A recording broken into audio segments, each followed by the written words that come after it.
This video is brought to you by Sabrina, the AI voice automation that turns calls into clients.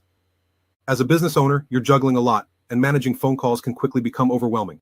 That's where Sabrina comes in. Imagine having a reliable 24/7 assistant that never misses a call, handles routine questions, schedules appointments, and directs important calls to the right people, all without needing a human touch. This frees up your team's time to focus on what really matters, saves you money, and ensures every customer gets a consistent professional experience. It's like having an extra set of hands so you can focus on growing your business, not just managing calls. Scan the QR code to book your free demo today.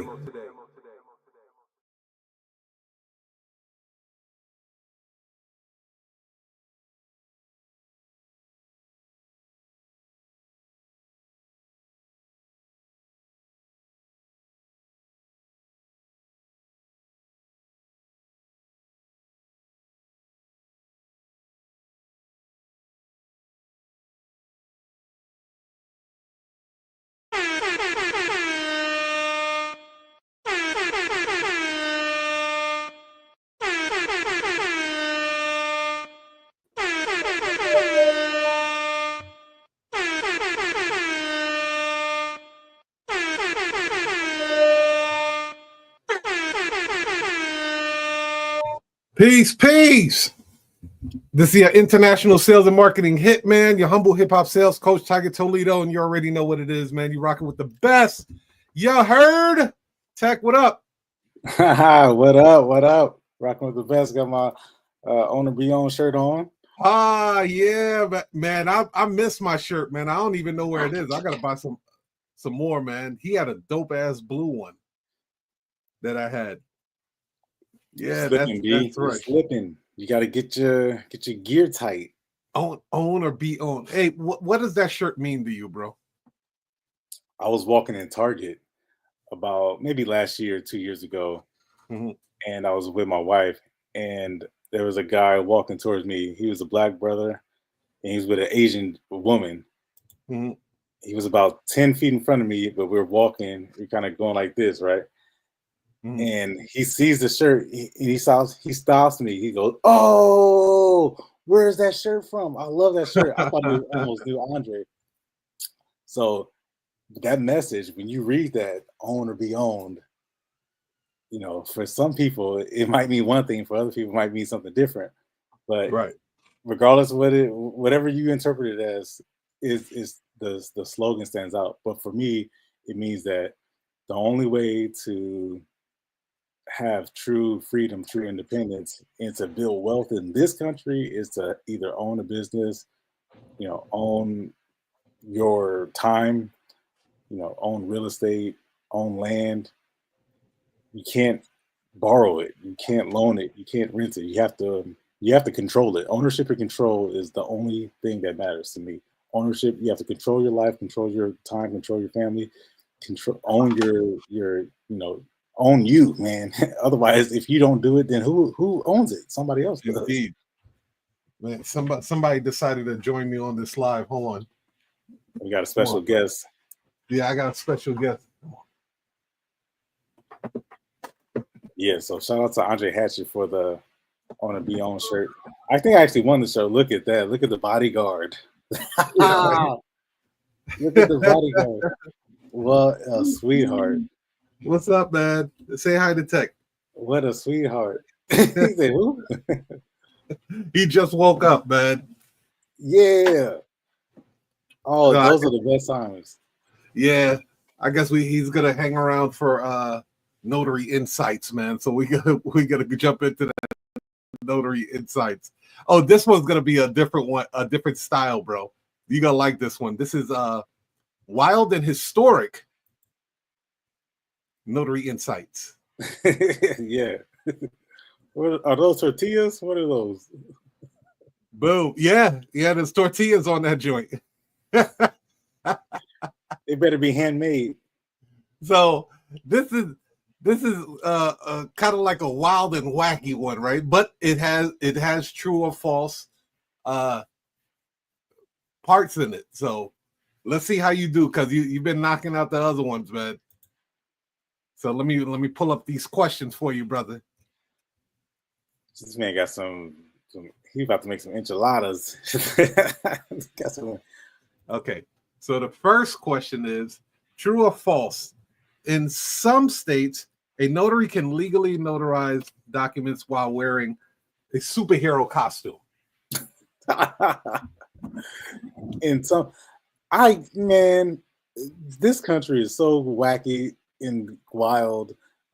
There's some places that I would never go, and I bet the reason why is because they got a rule that says notaries can wear superhero costumes and notarize documents. I guarantee that's on the book somewhere. So I'm gonna go true.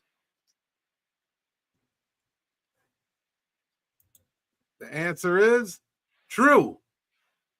As long as they follow the state laws and identify as the signer properly, they can be Batman or Wonder Woman while notarizing. You know what's crazy about that? On one hand, I like the fact that that's very versatile and it lets you play into your personality. But on the other hand, that's the reason why notaries don't get paid because they don't take it serious. You know what's funny? I think like this Halloween, somebody just might dress up in a costume to notarize something, man. It's very gimmicky. Just gave him the okay.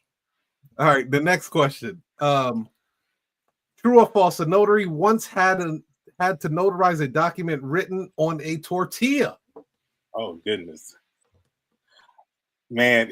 If it was in California or if it was in Arizona, New Mexico, Texas, it might be true. So it depends on where it was. If it was somewhere like in New York, y'all probably ain't got no good tortillas, so I don't know. No, but I'm gonna say false. I'm gonna go false. You gonna say false? Yes. Okay. Answer is true. What? There has been cases where unique surfaces like tortillas, napkins, and even wood were used for notarization, brother. That's amazing. Ain't that?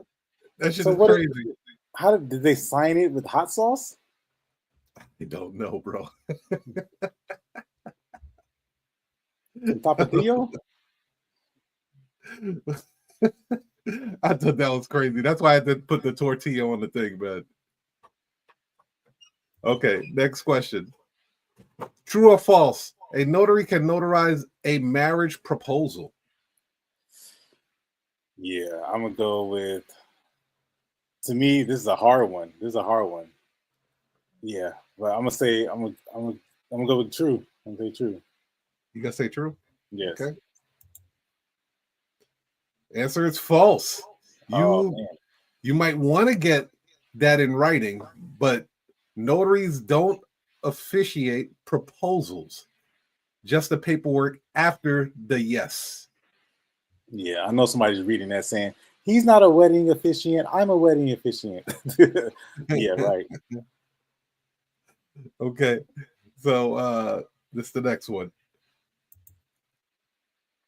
True or false? A notary once notarized a document claiming ownership of the moon. It might have been Elon Musk. I think I did that. Maybe. Yeah, I think I did that one. Yeah, matter of fact, I think that was last week. Yeah, I'm gonna say true. Woo!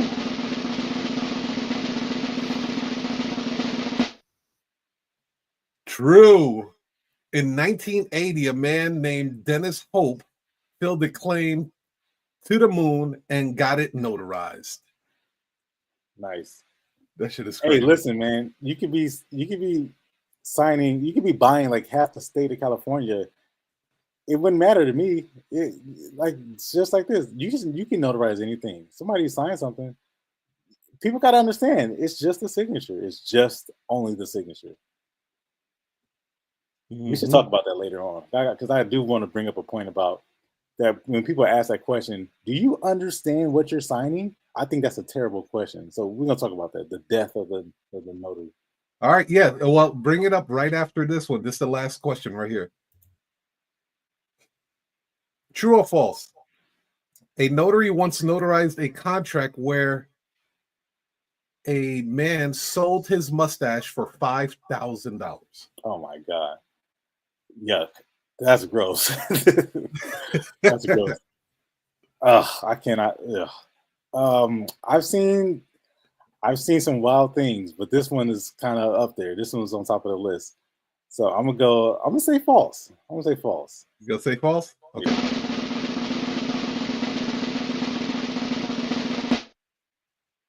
True.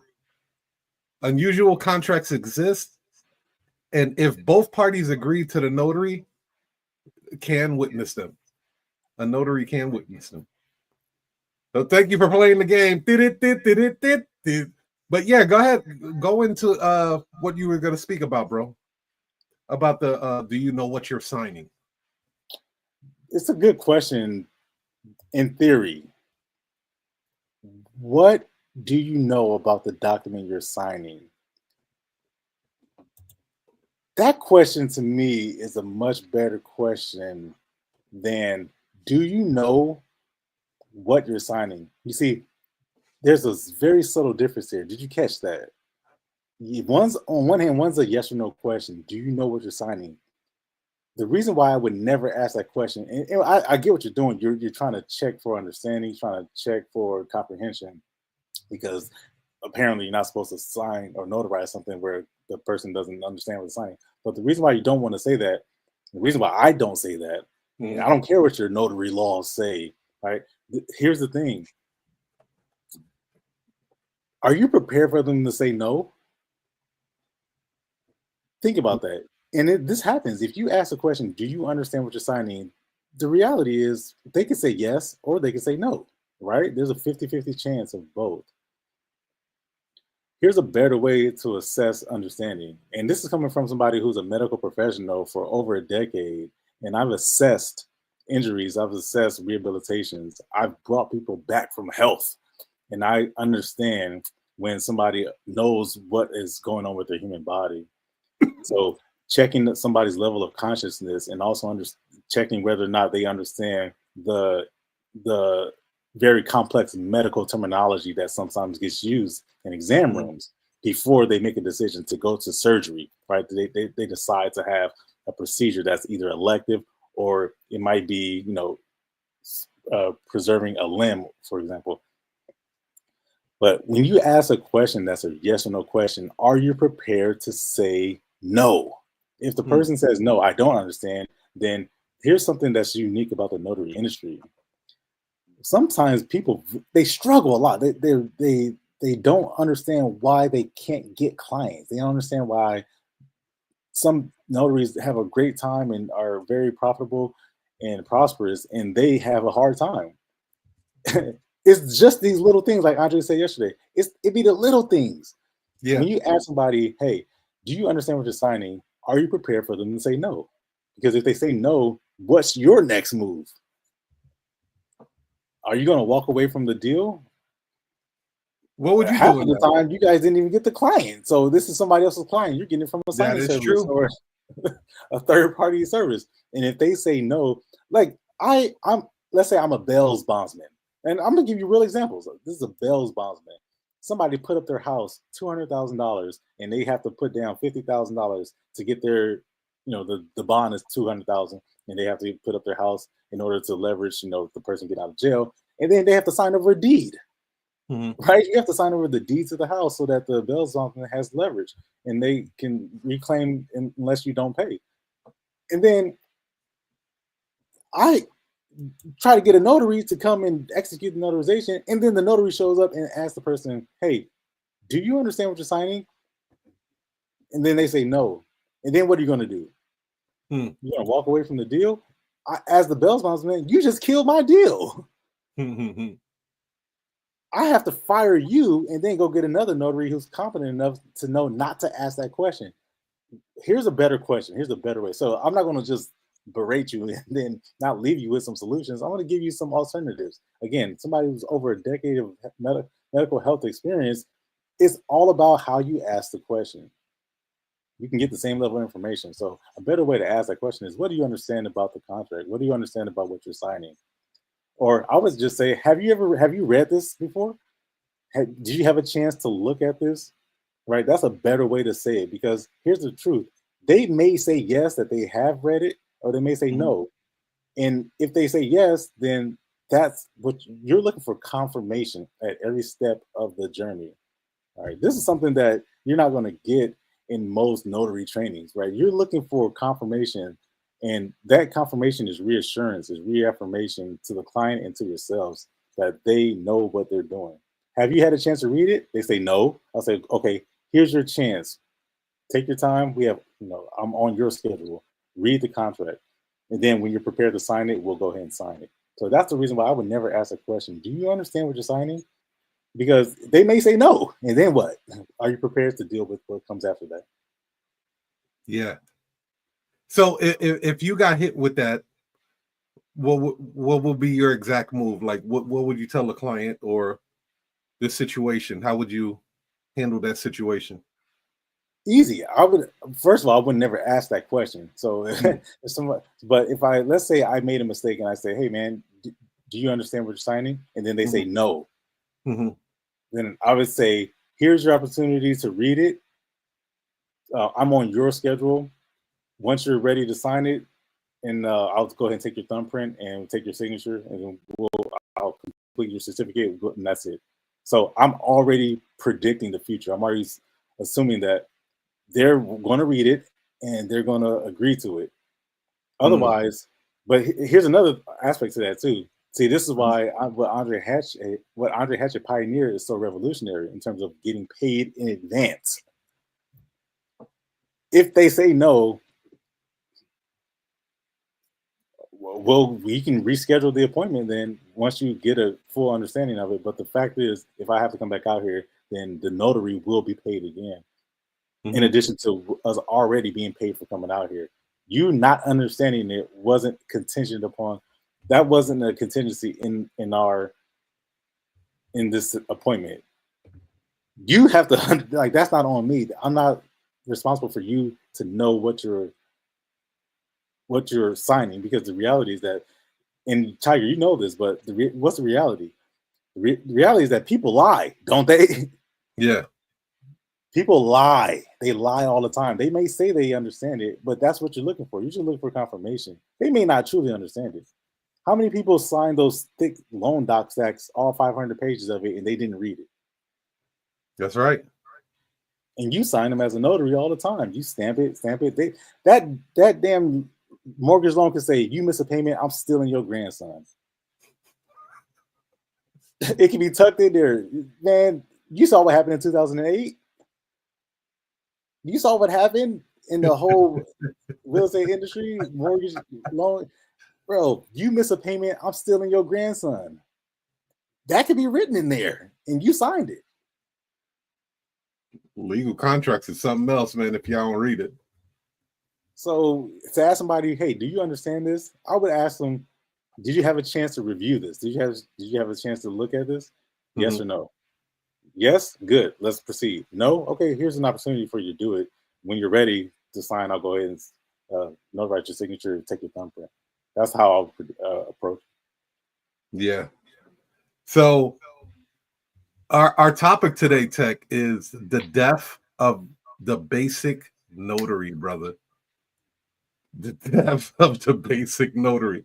Rest in peace. Rest in peace. And you know what's funny is that this topic came up from ChatGPT, right?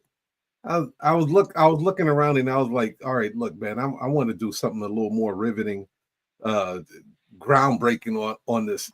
And it came up with that. It was like, well, with today's climate, this is what Chat AI foresee happening, which was kind of cool. It was like, all right, it was like its own little prediction of, all right, the death of the basic notary.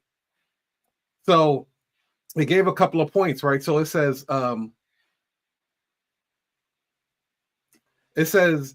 if you're still relying on word of mouth marketing, manual scheduling, and outdated business tactics, you're already falling behind.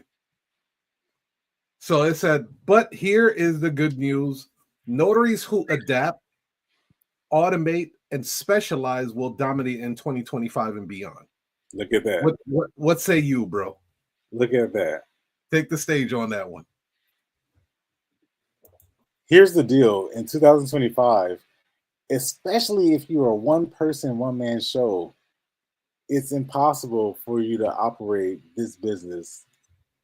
First of all, it's not even a business if you are doing everything. It can't be a business. I know you might have heard something different online, but if you are executing every step of the process, that's not a business. It's just self-employment, and there's nothing wrong with that. But don't confuse yourself and mislabel it as a business when it's not. A business, on the other hand, is something that does not require your presence to be there. Okay. You having to answer the phone is a side hustle, or it's a self-employment. Like if you own a restaurant, you have to open up the doors, you have to cook the food, you have to take the orders, you have to clean up the tables. You do everything. It's not a business. It requires your presence.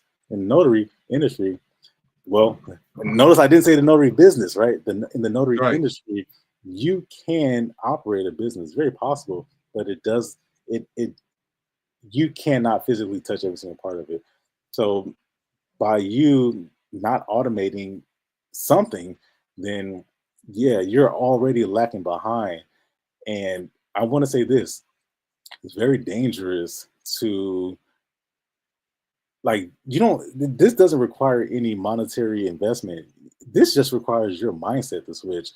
And it's dangerous to continue to proceed as if you have a business when you don't, and you call it a business and you don't, because what's going to happen is that you'll be blinded to some of these opportunities that are like right in front of you. Like, well, how come this isn't going this way? How come I can't seem to get out of this, this constant struggle back and forth? And why can't I make the right decision? Is because you're looking at it from a self-employment lens. It has to be looked at from a business lens. The phone, the automation, that's an easy one. Like, if I answer every single phone call, I don't have a business. I can't do it. I have to find someone, a virtual assistant, or I have to find something, an automated service to do it for me. Hmm. How do you feel about notaries? Do you feel like they are adapting to this current time Oh that yeah, we're I in? think so. Yeah, I would say for the most part, I would say there is a small group of people who are really far advanced, really on the cutting edge, and they see what's coming down the line, the writings on the wall. And then the majority of people, they are sort of right in the middle where they have one foot in, one foot out, and they Hmm. have one toe just kind of testing the waters and seeing what. I want to see somebody else. I want to get a personal recommendation first, and then see how I could. They're not very proactive at it, right? And then there's another group of people who, they're just resistance. They're just not. Nothing's going to get them to change until they get pushed out. And those are the people who always call for like unions and stuff. They're like, we need to lobby the state in order to increase our fees. We need to band together, and we need to force these companies to start paying us more. We need to fight for fairness. And like those are that last group. It's those people who Mm. who kind of they're not seeing, they're not looking in the mirror and saying, wait, hey, wait a second. You know it's you, right?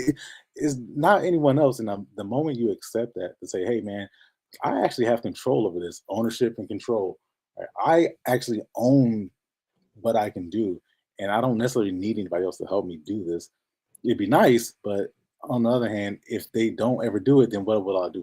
What would I be waiting for? I'll be Hmm. waiting for forever for them to come and help me out. Yeah,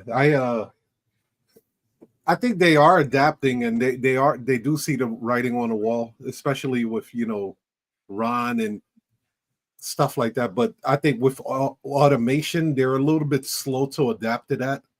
Um, but they're realizing that they do need that additional help with the with the scaling of their business. Even if they are a one-man operation, they're noticing that like this is a lot, especially if you are in the loan signing side of it.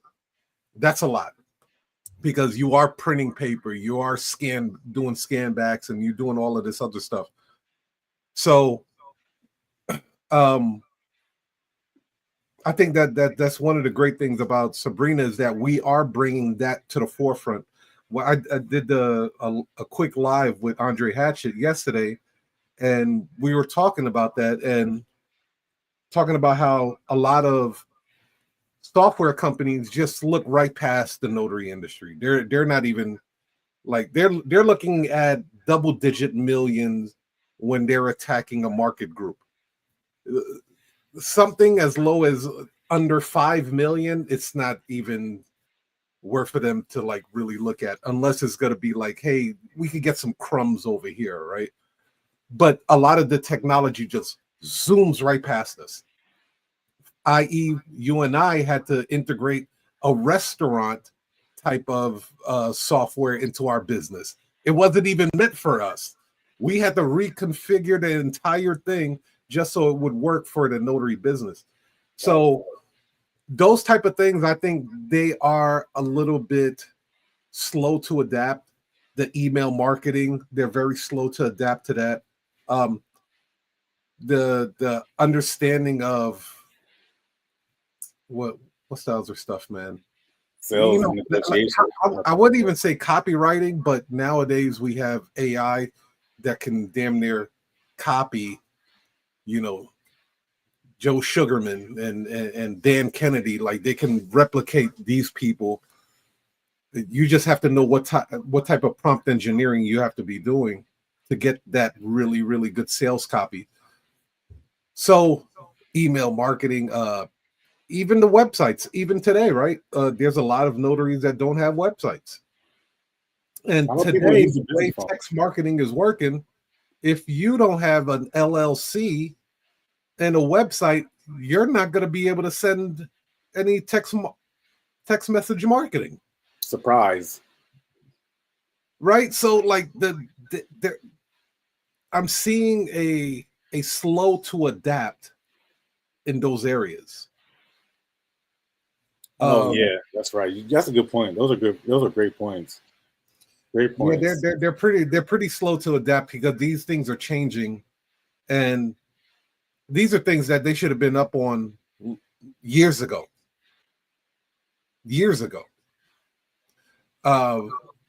You've been receiving promotions from Express and all of these closing stores, and you see how they text message market. You should be doing the same thing. And now the laws have changed, and you still haven't reacted to that. Text message marketing has like a 80 to 90% open rate. Oh, wow. So the adaptability, adapting to the times, they need some help. They definitely need some help. They're way behind. It's almost unreal. It's almost unbelievable. Like, seriously, you're not sending emails to your clients? Seriously? Yeah, and exactly. Not from a Gmail account? What? It's almost unreal. Yeah. That's the person who shows up to the notary appointment in Superman costume. But that's real though, because they don't realize how important email marketing is. Yes, it does. Like, here's the thing. Most notaries don't mind putting in the work. They depending on which division that you're working in, if you're in loan signings, you're not a stranger to putting in that work, right? Because you're constantly humping, you're scanning, you're doing all of this stuff. But that's occupying a lot of the time that you could be doing marketing to existing customers, new potential customers. The people that call you, they should be added to some type of list. You should be offering some type of bribe to them, or they call it an ethical bribe or a lead magnet. Hey, get $10 off, just enter your email. And so and then you get their information. That way you can remarket to them. St. Patrick was just recently. You could be running some type of St. Patrick's Day promotion. These things help. It keeps you at the top of mind. So when they are looking for a notary, they're going to think of you first instead of, let me go back to Google and find another notary. Yeah. They're not even thinking about you anymore because you're out of sight, out of mind. Yeah. Yeah. It's the reputation of a notary is it can come and go real fast. Mm-hmm. Some people don't think that it's possible to maintain a relationship with a client after, the relationship building part is the emphasis has been put so much on before, courting the person. Listen, people looking for a notary, they don't want to be courted. All right. They don't need your courtship. They need to know, can you get here and what time? Are you able to do it? Yes or no? Yes? Good. Okay. What time can you get here? That's it. And then the courtship should start after that, after they've already paid you, after you've already conducted business with this person. There's no reason to go and solicit business. I don't see a reason to go and drop off flyers and drop off coupons and business cards for people who haven't paid you yet. I don't see a reason. Not in this industry. Not in this industry, because this is such a unique, instantaneous industry. A person called me yesterday from Costa Rica. He said that he's trying to establish citizenship there, but something on his record popped up, something from 30 years ago, where he didn't even get charged. He was detained. He was arrested, no charges or anything, but he's trying to establish citizenship. And then it popped up. So now he has to go and fill out a statement letter, get that notarized. He needs that now. He needs that right now. So how does someone in that moment behave? You guys were talking about this yesterday. You and Andre Hatcher were talking about you putting yourself in the customer's shoes. Well, what is it that you need? You need this right now. You go to Google, and then if I'm going with whoever can help me right now. I might have a guy who I've worked with for 10 years, and if that person's not available, then he just lost the business, didn't he?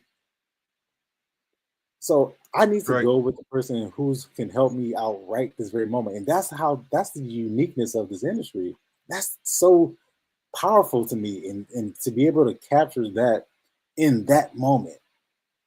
That person needs my help right this very moment. Okay, so if I've been email marketing for them for the last 3 years or for the last year or a few months, but mind you, I've already worked with this person. That's so important. But let's say I never worked with this person, but I spent 10 hours cumulative sending them unsolicited emails and dropping off flyers and driving around to their office and speaking to the receptionist and trying to pretend to like them just so I can get $60 out of them. And then when the moment comes when they need me, I'm not even available. So wait until you've actually established an appointment with this person first. Then you start that whole dropping off goodie bags and taking them drinks and doing all that stuff later. Well, if you do it before you've gotten paid, then to me you're wasting money, and you're flushing it down the toilet. So how do you feel about notaries not notarizing at this, not notarizing or having a specialized skill in this industry? Do you feel that is something that is much needed in moving forward from this year and beyond, like being more of a specialist than a generalist? That's a tough question. It's a tough question for me to answer, but here's my response to that.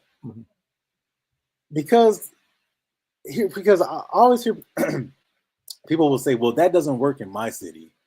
That will never work in my state. That only works on the West Coast, or that can never work here in the South, in the rural areas. See, that's BS right there. It really is. And it's a very limiting way of approaching anything, saying that, oh, that only works over there. It will never work here. here's what works universally. All right, here's something that works because you're human. All right, so I know this. You can't tell me this doesn't work.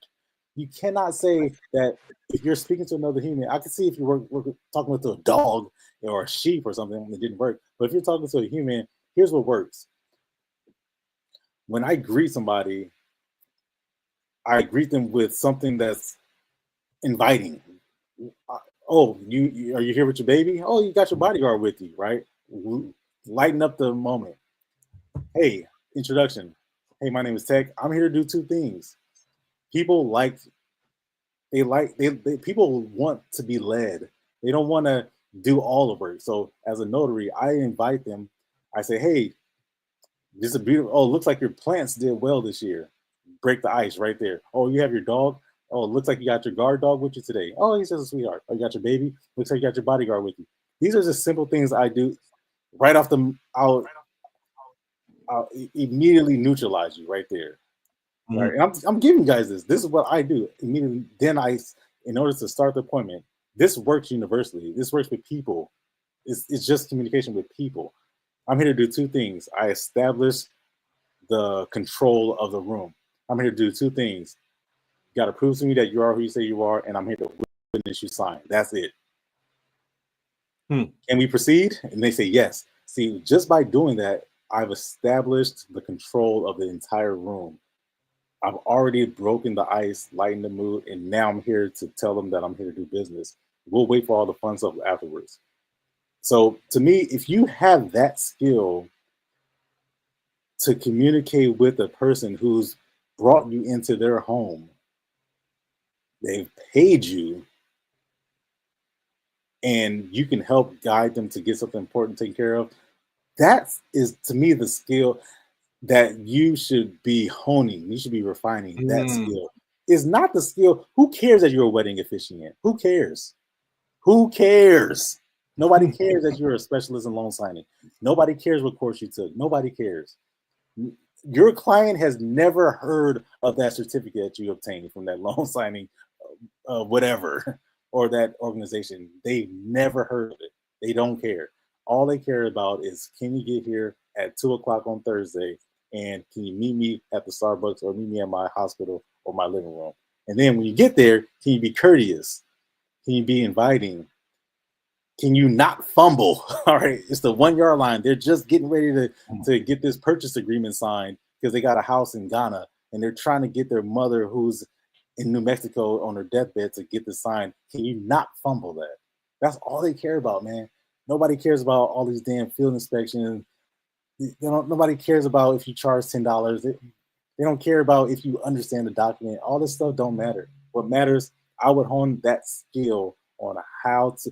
And I gotta say, I have cheated for the last decade because I have experience with medical, going into a medical room and knowing how, especially when you're working with pediatrics, working with kids, you're working with the whole family. So I know how to go into a room and immediately lighten the room, immediately take control over the environment. It don't matter who it is. It don't matter black, white, Filipino, it don't matter. I can go in there and do it confidently. And then executing the notarization and getting out there in 10 minutes or less. Okay, so I agree with you to a certain point on that. The only part I would disagree is I do feel like if you do specialize in something, your marketing begins to take form around that. But you have to know what, you can't just randomly choose something to specialize in just because you like it, right? So like I would ask you, what is the number one document that you get the most of in Oakland? And what would you say that is? I would say driver's license applications. Driver's license applications? See that yeah, I would have never guessed that, right? So for me on this end, the way I would approach it, if I know that was the number one document that I get the most phone calls on, I would literally create a landing page or website around just that. Right? The reason is that not only am I, trying to work it in the algorithm, but I want my site and my copy to stand out, saying that I specialize in driver's license notarization type of thing. And that will help me tailor everything around. Now, I can definitely do all the other stuff, but I know in my market, that is the number one thing. And most notaries are going to say, we do everything. Yes. So, and it doesn't mean that I don't have multiple websites. No one ever says that you have to have one website, by the way. You can have multiple websites or multiple landing pages. I would have another website that would probably be a little more open to all the different documents and stuff. But that particular thing, I would nail that to the cross, bro. Because I want to be known for that. I want, although they said word of mouth is like dying, and I believe that is a very, very slow way of marketing your business.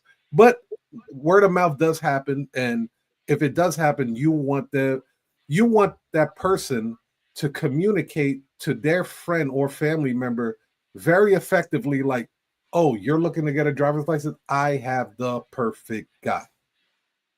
You need an electrician? I have not the superintendent or a super. I have an electrician, or I'd rather an electrician than the handyman, right? I'd rather the person that specializes in HVAC than the super that looks over the entire building, that just knows how to do a little bit of everything.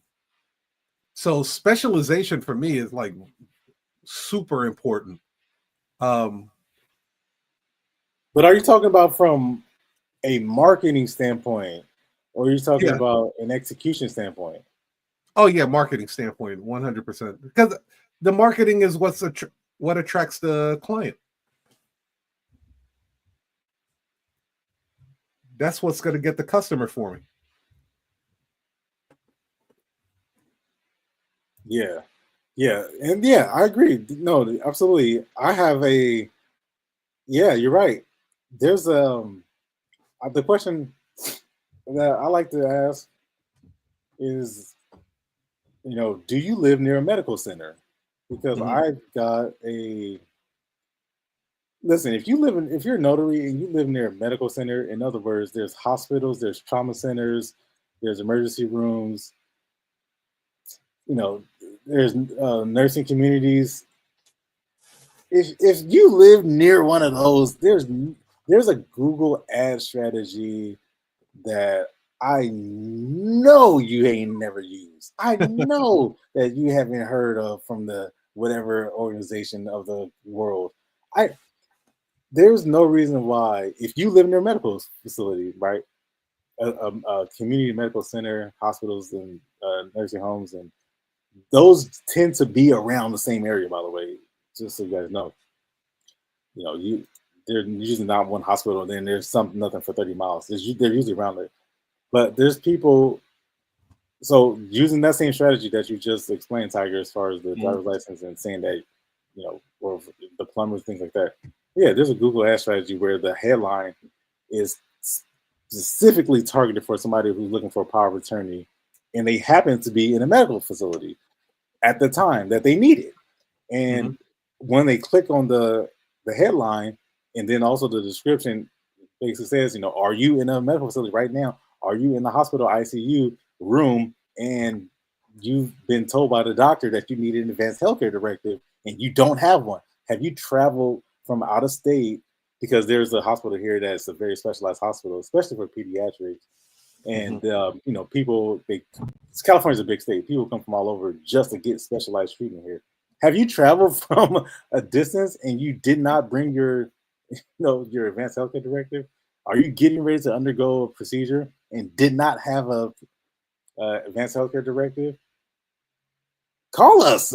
So in the landing page reflects that. So they click on the link, and then the landing page definitely reads that. So I agree with you from a marketing standpoint.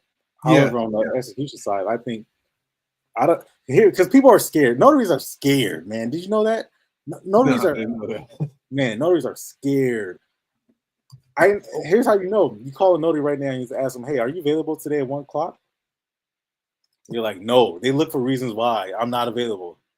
The money. Yeah. You got a point there. Yeah, you definitely got a point there. I have noticed a lot of money repellent spray going all over the place. You know what I mean? Why? Like they are spraying this all over themselves, man. Man, you can smell it from a mile away. Just they're scared. They're terrified, man. I can hear it. All right, that's enough. And that is wild. So where does that come from? Why are they so scared? It's because somebody calls them up and they're like, "Hey, can you come right now?" They're like, let me check my schedule. Let me call you back. Let me get back to you. Mm-hmm. The death of that notary, those people will not be around for very long. They don't have any processes, no systems, nothing to ensure that they can help every single person that comes to them. Yeah. Man, bro. So the last thing would be the technology side of it. How do you feel that notaries are moving on technology and beyond? Because again, the writing should be on the wall. They should be able to see what's happening. The self-checkout kiosk is right next to you, right next to your cashier thing. You should see that they're building more and more of these, and they're removing your cashier station by now. Oh, man. How do you feel that notaries are adapting, especially us rolling out Sabrina the way we have? What do you think about that? They're not moving fast enough. Notaries who are individuals, who are one man, one woman shows, they're not moving fast enough. Pretty soon, the day will come where you will wake up and everything has passed you by. And that's happening now. It's not a year from now. It was actually 2 years. Sabrina's been out for a while, guys. We've been testing and refining Sabrina for Notary on Automation has been around for over 4 years, almost 4 years. We've been doing this for a while. This ain't new. This is just the latest version of it. This is just the latest evolved version of it. But this ain't people. The public have adopted these. They're like you said, the self checkout, the kiosk.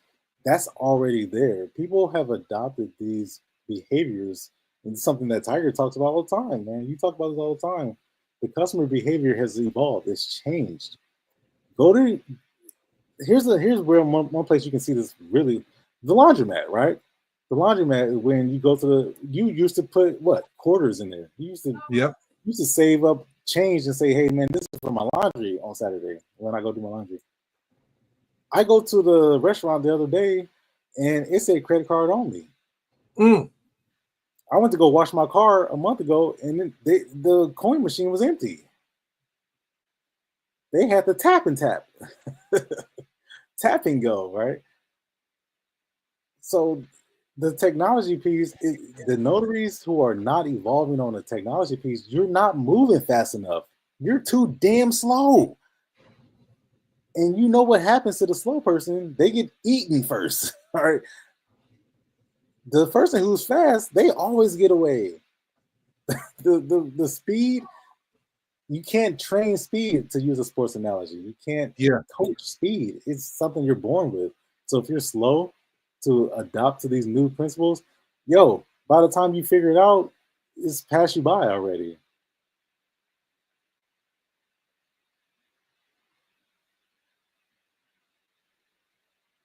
But the question I would ask you, Tiger, is as far as the technology piece is, as the author of The Rise of the Smart Notary, which to me was like the Bible of the notary industry, it obviously the book cover, if you haven't read the book, then, this may be new to you. But again, you're slow, man. You're moving too slow. it covers so many topics in terms of how to advance, how to be a smart notary, and how to advance your own practice in terms of email marketing, in terms of um, the sales negotiation piece, the pricing, how to be forward thinking, how to anticipate what's happening next. So I'll be curious to hear what your thoughts on the technology piece is.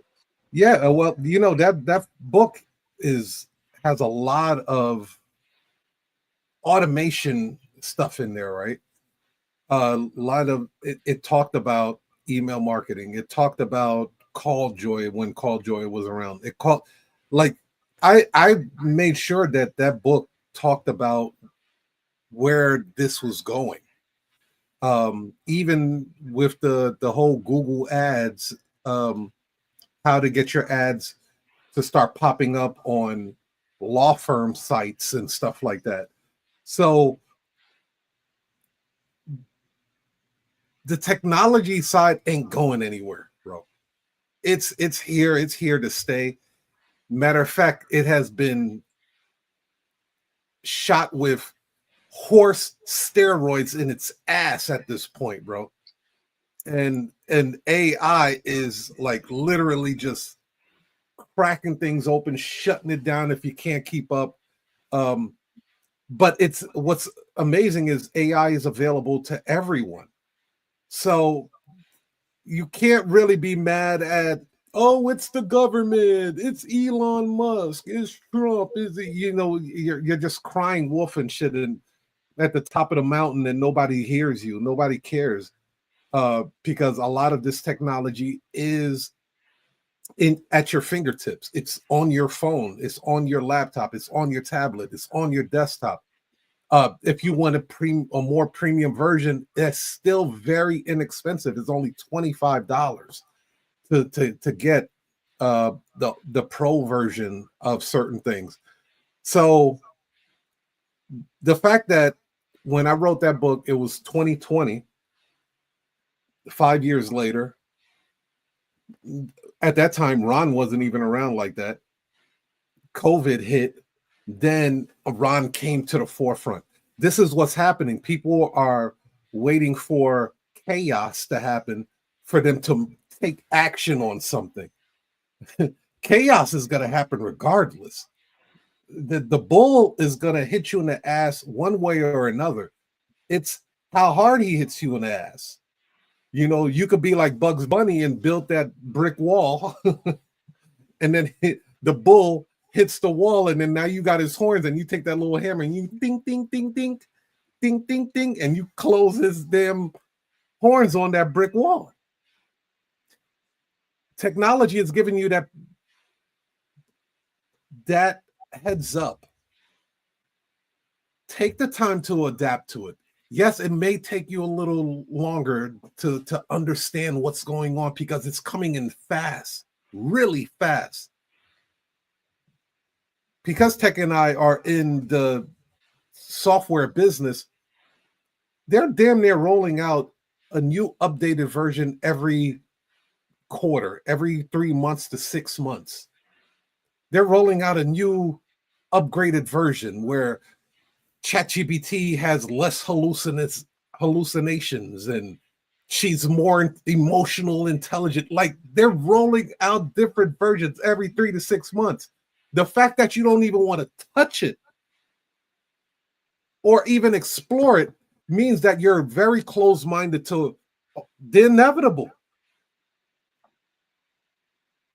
You're being closed-minded. That's why I talked to Andre Hatchie yesterday on the show. I said, you got to be radically open-minded. You have to be open-minded to this stuff, man, because this thing is not going anywhere.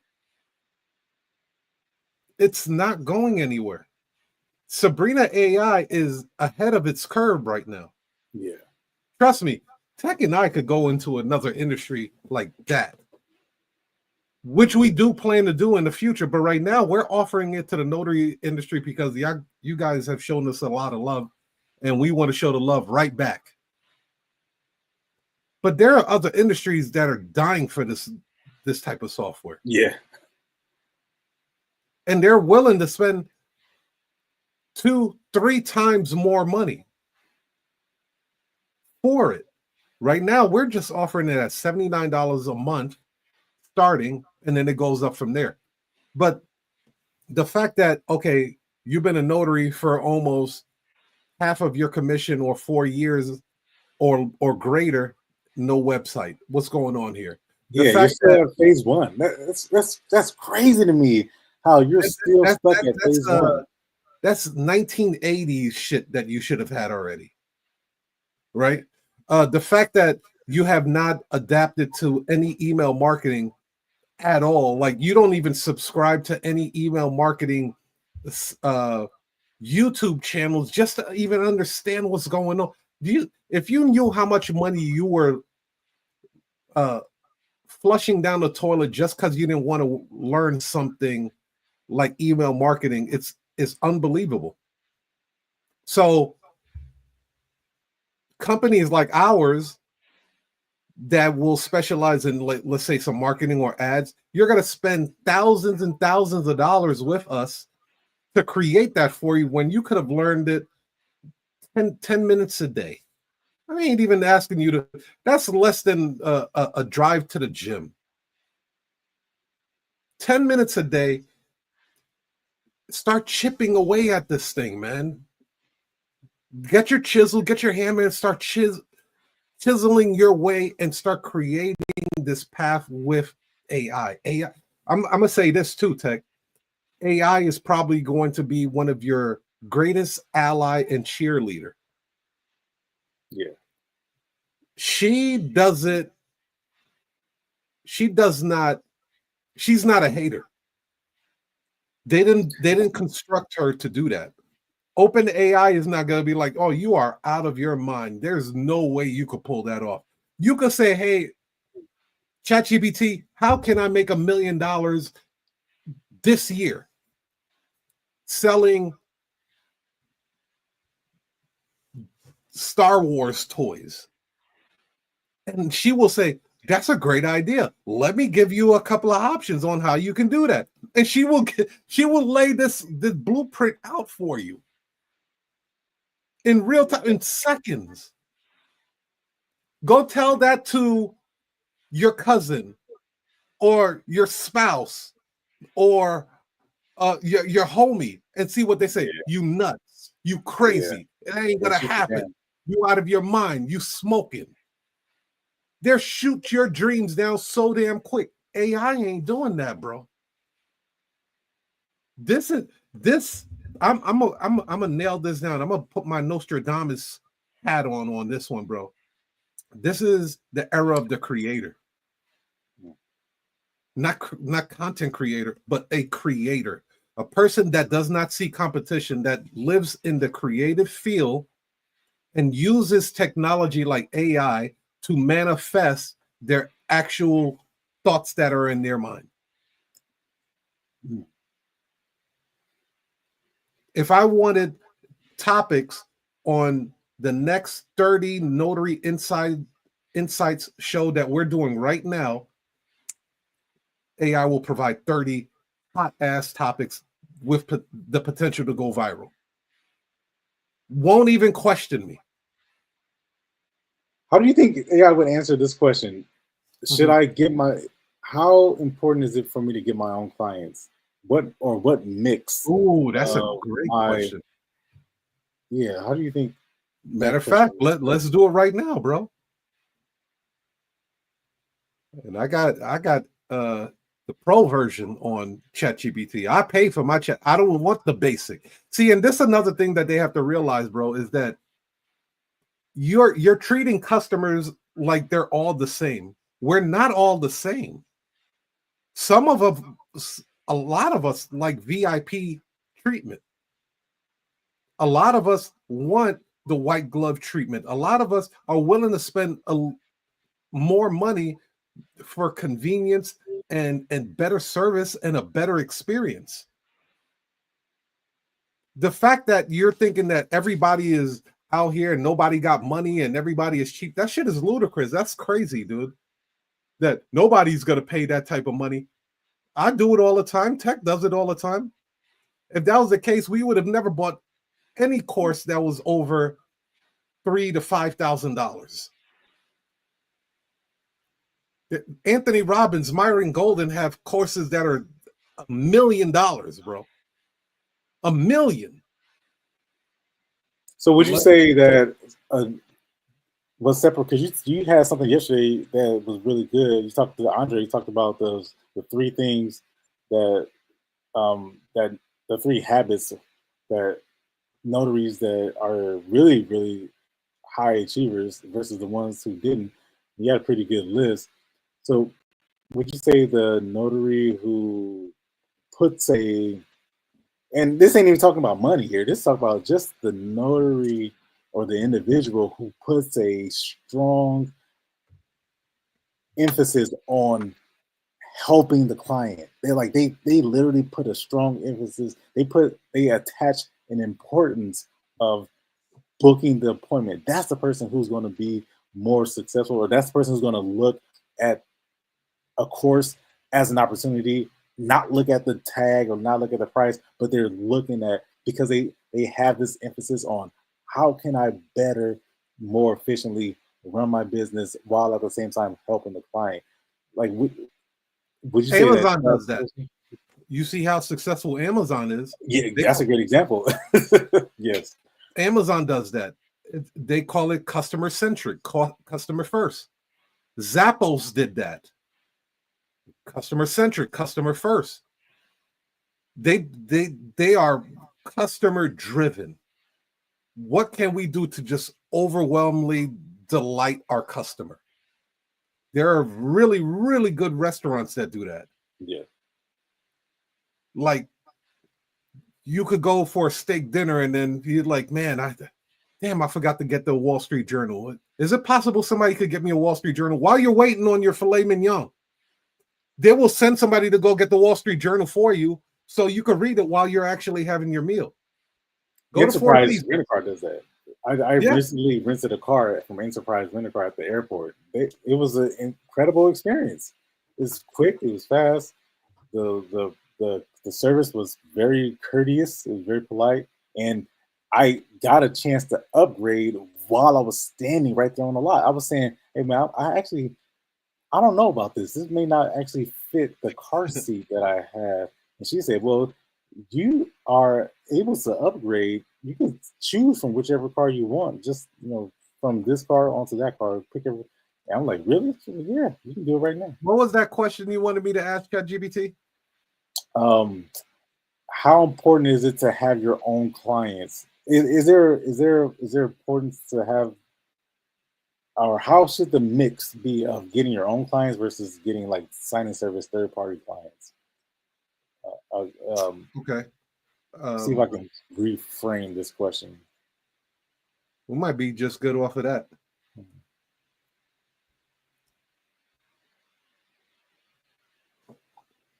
What is a better option? It got echoes all over. Hold on, bro.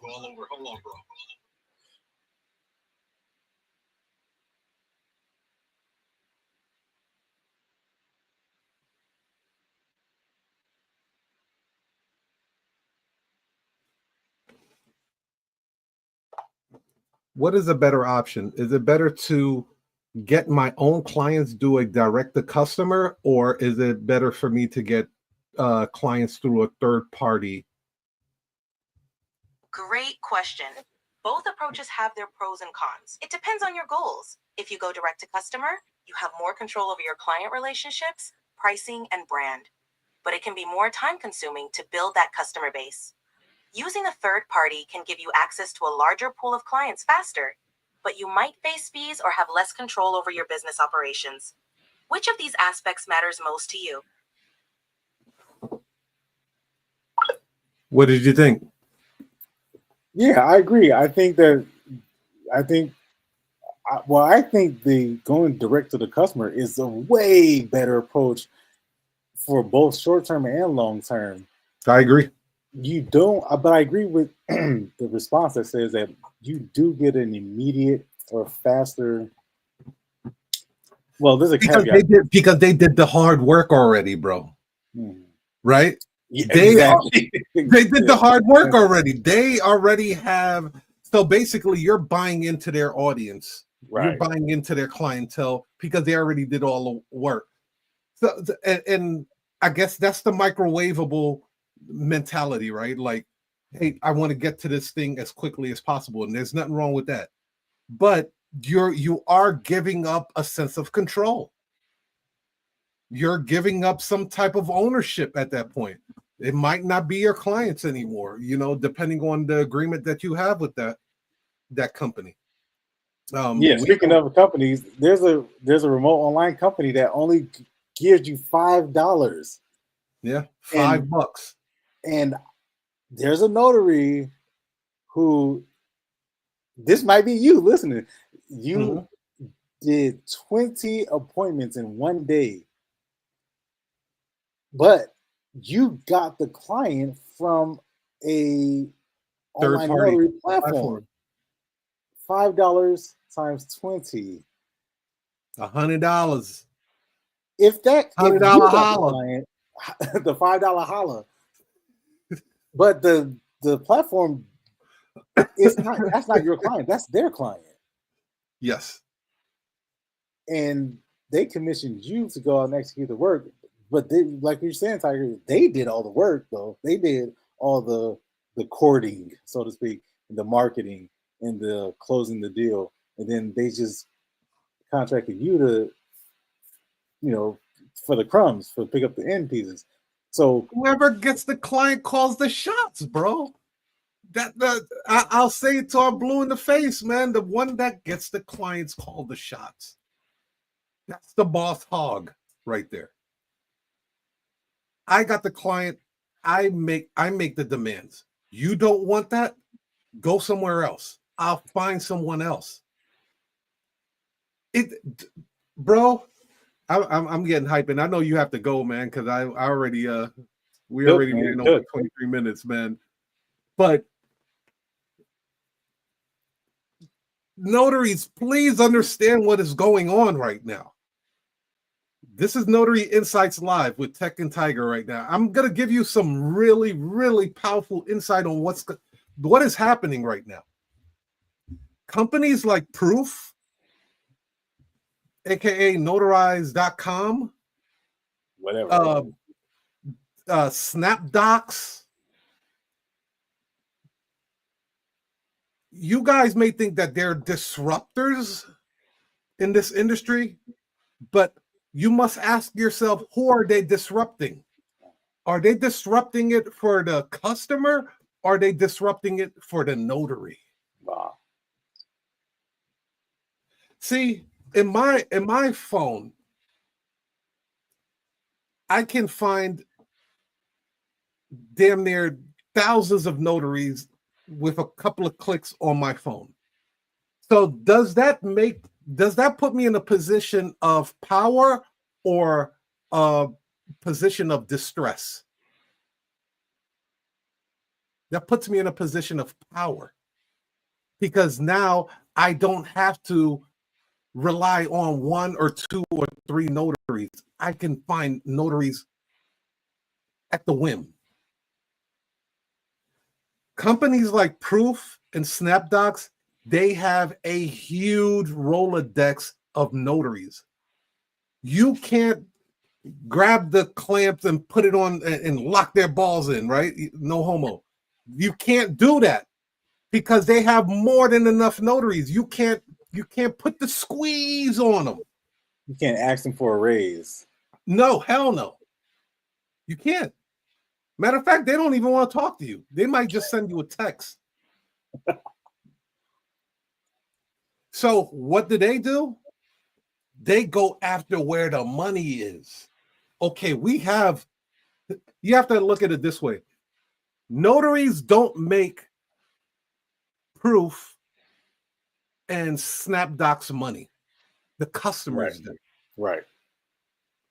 So they're looking at it as this. I want you to really picture this. I'm Proof. On one end, these people pay me. On the other end, these people take money away from me. I'm going to concentrate on the people that bring me money, and I'm going to find a way to pay these people less and less and less money. The notaries. The notary. Who take away money from it. They take away money from. Now, Proof did something a little bit crafty. You have to pay to be on their platform. Ooh. So guess what? Proof got paid twice. They get your membership subscription. That's one. And then two, they pay you like $5 so they could keep the majority lion's share of what they got from the client. Because trust and believe, they're not charging the client $10 and only walking away with $5. You're crazy. And if they can get away with paying you $5, they'll try to get away with paying you $4.53. Yeah, it won't go up. No, it's not going to go up. Why would it go up? Crazy. They did all the work. And like Tekk gave a real life example. We know a person that did 20 RON for $5. Do you understand that's less than minimum wage? That is less than minimum wage. Power of attorneys, purchase agreements, contracts, all kind of $5. $5.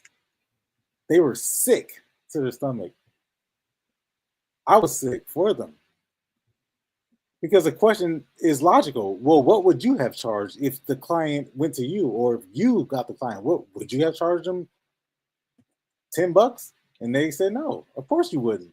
But that's not your client. That's their client. They got the client. And I know you remember this, Tekk. That same person, I had gotten a call for a run, right? It was from one of my law firm continuous clients, and they was like, hey, we have this person out in Japan, needs to do a run. Do you have anybody on your team to do it? Now, again, I am getting the client from directly, right? The law firm is giving me one of their clients. It's technically a third party, but because I work directly with the law firm, I'm charging them premium pricing. I personally do not do runs, so I reached out to the person that was doing the 20 runs for $5, and I was like, hey, look, would you be interested in doing this run? He's like, okay, yeah, I can do it for, I think there was like $20 or $30. I said, 25. Don't you dare. How much was it? $25. I said, don't you dare give that price out to them. Why'd you remember I said that, Tekk? Yeah, I remember. I said, you will tarnish my brand if you give out, if you tell this premium client that you will do it for $25 for a client that they have that can travel internationally. This dude got money to be traveling back and forth from America to Japan, and you're going to do this high valued document that a law firm is involved in for $25? Can you imagine that? Dude, it's like getting a Louis Vuitton bag and somebody said, I'll sell it to you for $10. Like, what is wrong with the bag, my dude? There gotta be something wrong with this bag. It doesn't make sense because these people are playing at a different level. She wound up doing the notarization for like $100 and something, which was still kind of too low. Really, yeah, indeed. But I wanted to demonstrate to her that the price that they've been giving you is a farce. It's a lie. It's smoking mirrors. It's not true. They want you to believe that it's true, that you can only get this because they've been the one hunting. Yes. cold, man. Cold game, most of the hunters don't show all of their kill.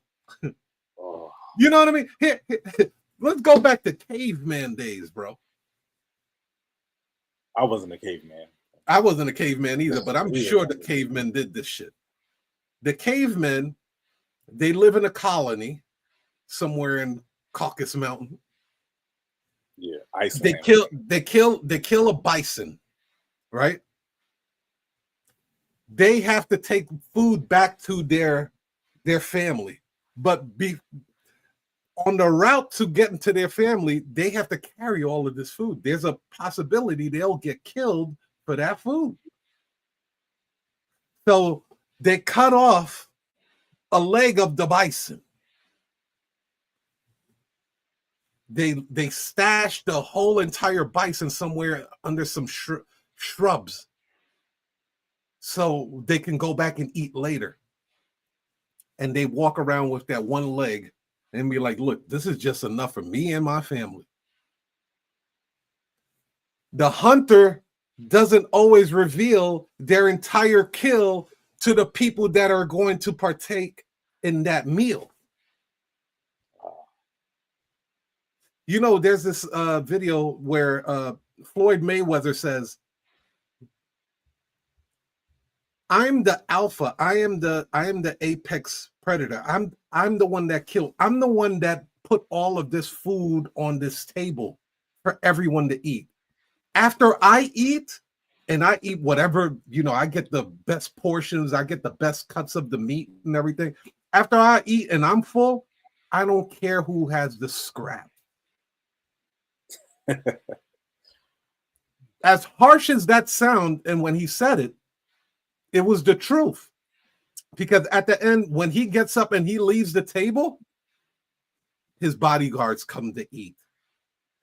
The other company are coming to eat. The chef that prepared the food comes to eat. He doesn't care. He had his belly is full. He provided that meal. He paid for that meal. He paid for the table and the home and the heat and the light and everything else. Unless you're getting in that ring and you're getting your face pounded in, he deserves to get the best portions.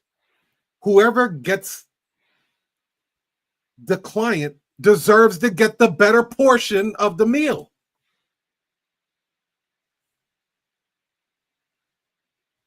And you want to know why there are notaries out there saying, we should start a union.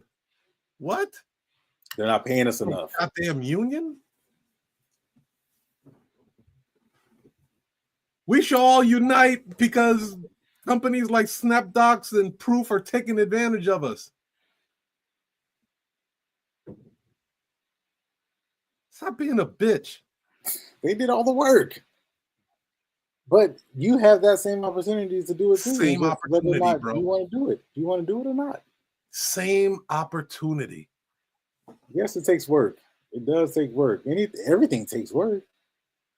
Here's the same opportunity being put in their face right now, Tekk. Sabrina AI. You have the same opportunity to take advantage of Sabrina AI. You either got to go up against a notary that has Sabrina AI or not. You're taking a shower. You can't answer that phone. Does a notary has Sabrina AI working on their behalf? They can answer that phone. You out there with your family, you can't get your pen and pad to write down this appointment, or you're giving them all of these, your customers, all these hoops to jump through just so they can send you their documents. Someone that has Sabrina AI ain't doing all of that. They have customer portals. Upload your documents on the Sabrina website. Don't know if you have appointments because you have to shuffle through your calendar. The notary that has smart scheduling Sabrina's setting all of that up. Well, he got this going on. He has a soccer game to take his kids. Well, he's going to have this appointment available. Let's send that out to the client. 4 o'clock in the morning, someone just got off of work. You're asleep. You're not answering that phone. The Notary with Sabrina AI is, because it works 24/7. She ain't taking no days off. She's not asking for vacation pay. There is no sick days with Sabrina. No sick days. No sick days. You don't even have to train her. She's already optimized for the notary industry. Go back to the video we did with Steven Mercedes. He's a member.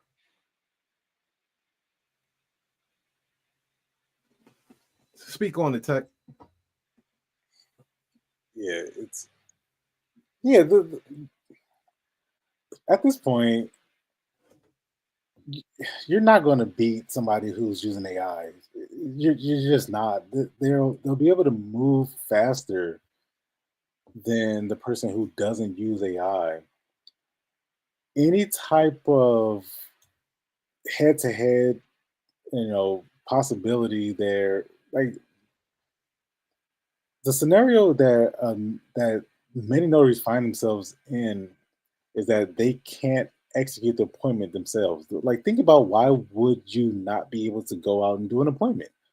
Well, the reason why, because you're not available. Okay, you have something else to do. You have another appointment.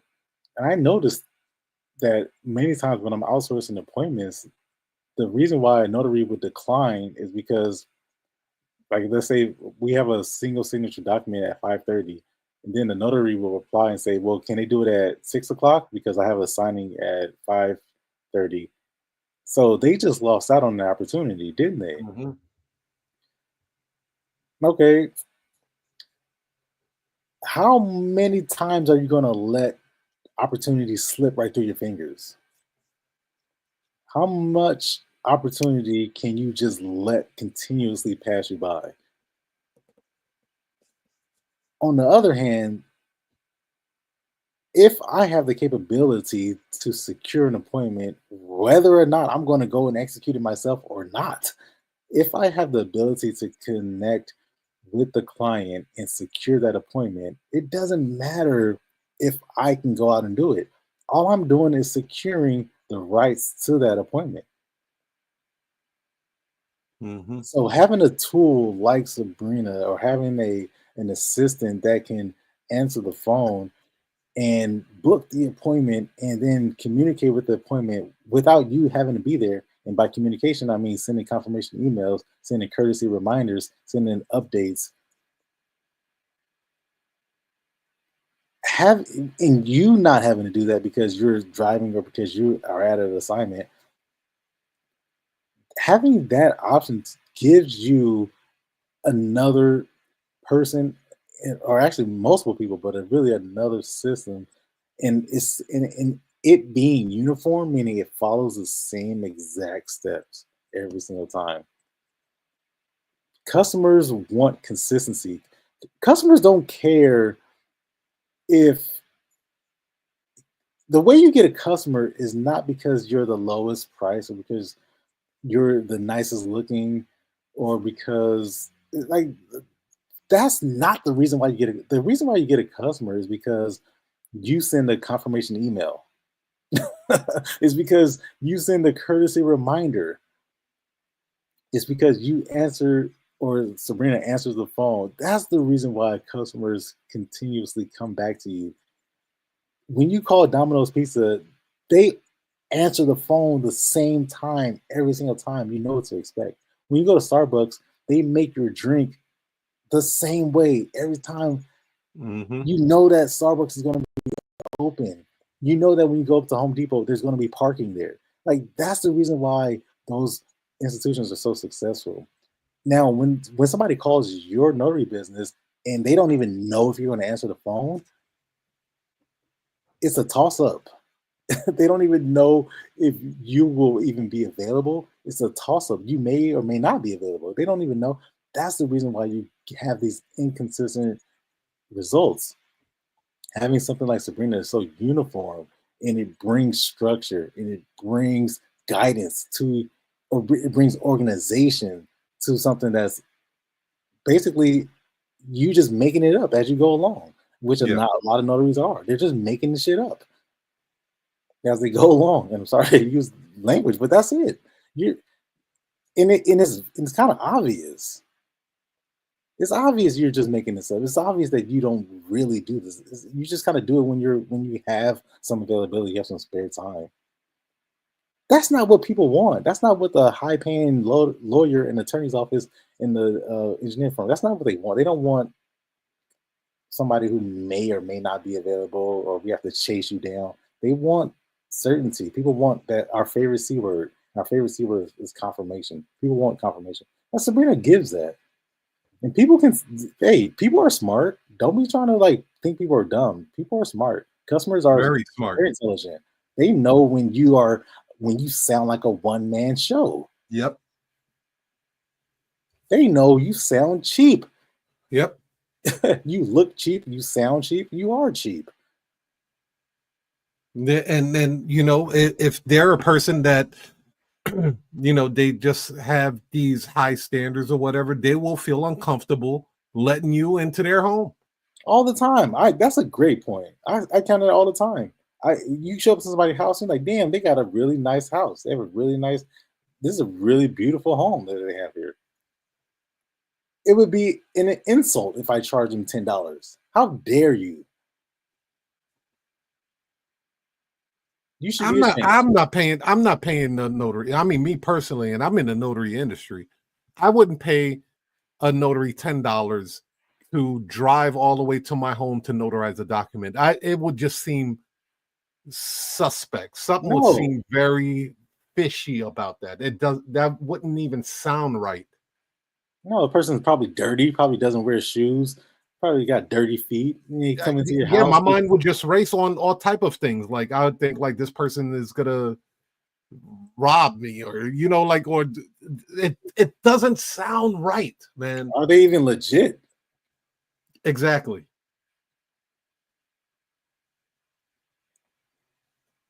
Derek, I think it's very important that people understand that, because there's a lot of people out there that are talking about how customers won't pay these premium pricing. And I'm here to tell you that is not true. They are lying to you.